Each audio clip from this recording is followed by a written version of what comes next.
awa, kivi, uzi, pakumu, yaya. Ewe mwanafunzi, sina shaka kuwa unaelewa nataja ngeli. Ngeli katika lugha ya Kiswahili. Lakini je, unajua maana ya ngeli?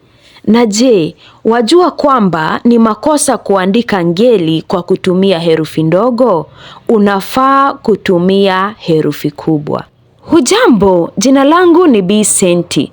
Karibu tufahamishane zaidi kuhusiana na ngeli. Learning with Senti, becoming more.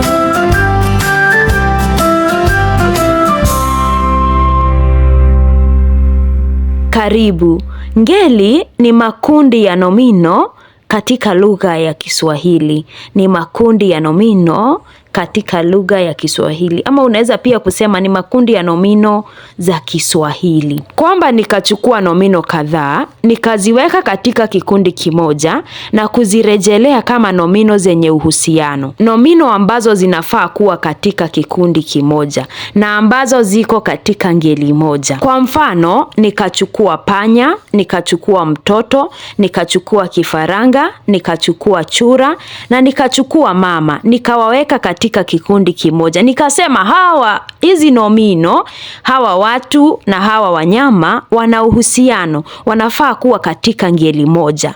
Na hivyo ninaporejelea hizo nomino, nitatumia kiambishi sawa. Ninapoongea kuhusu mtoto, kiambishi ambacho nitatumia ni sawa na kiambishi ambacho nitatumia ninapoongea kuhusu chura. Nomino ambazo nimezitaja awali ziko katika ngeli ya awa. Mtoto, chura, nyuki, kifaranga. Hizo nomino zinapatikana katika ngeli ya awa. Kuna uhusiano kati ya nomino hizo. Na ndiposa nikasema, nikirejelea nitatumia kiambishi sawa. Nitasema mtoto amewasili. Kiambishi cha ngeli pale ni amewasili. Na ninapoongea kuhusu chura, bado nitatumia kiambishi chura ameruka majini. Chura ameruka majini. Tayari tushaingia kwenye mifano ya ngeli. Tumesema ngeli ni makundi ya nomino za Kiswahili. Mifano ya ngeli, kwanza kuna hiyo ambayo nimetaja, ngeli ya awa.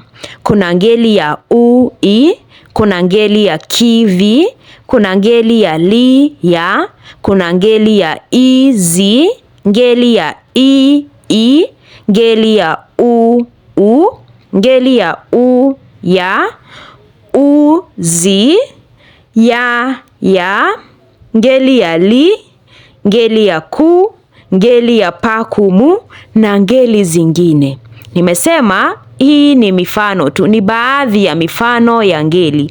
Ngeli ya awa, ngeli ya ui, ngeli ya kivi, ngeli ya li ya, ngeli ya izi, ngeli ya i, ngeli ya u, ngeli ya u ya, ngeli ya uzi, ngeli ya ngeli ya li, ama ukipenda unaweza pia kuita ngeli ya li, na ambayo ni tofauti kabisa na ile ngeli ya li ya. Hii ni ngeli ya li, lakini kwa kifupi tunaita ngeli ya li.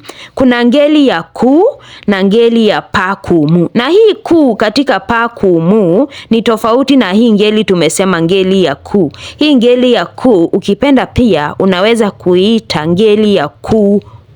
Ungana nami katika makala yanayofuata tuweze kuchambua kila aina ya ngeli ambayo tumetaja.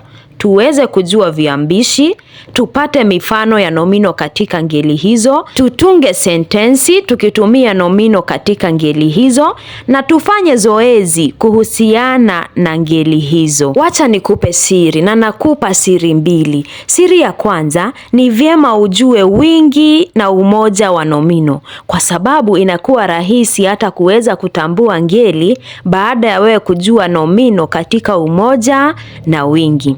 Pili, ni vyema wewe kama mwanafunzi kujenga mazoea ya kutumia ngeli mwafaka kila mara unapozungumza. Hivyo inakuwa rahisi kwako wewe kuweza kutambua ngeli ya nomino na kuweza kutambua makosa wakati unazungumza au wakati mwenzako anazungumza akitumia ngeli ambayo si sahihi kurejelea nomino fulani. Tayari kuna hiyo playlist katika hii chaneli ambayo ina makala kuhusiana na ngeli hizo 13 ambazo tumezitaja. Unaweza kutafuta playlist hiyo yenye kichwa ngeli za Kiswahili na ukajifunza kuhusiana na ngeli yoyote ile. Zoezi. Leo katika sehemu yetu ya zoezi nitakupa nomino kisha utaniambia hizi nomino ziko katika ngeli gani. Unafikiri hizi nomino ziko katika ngeli gani?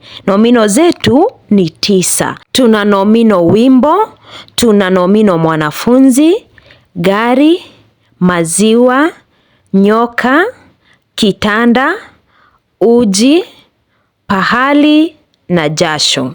Tarudia, tuna nomino wimbo, nomino mwanafunzi, nomino gari, nomino maziwa, nomino nyoka, nomino kitanda, nomino uji, nomino pahali na nomino jasho.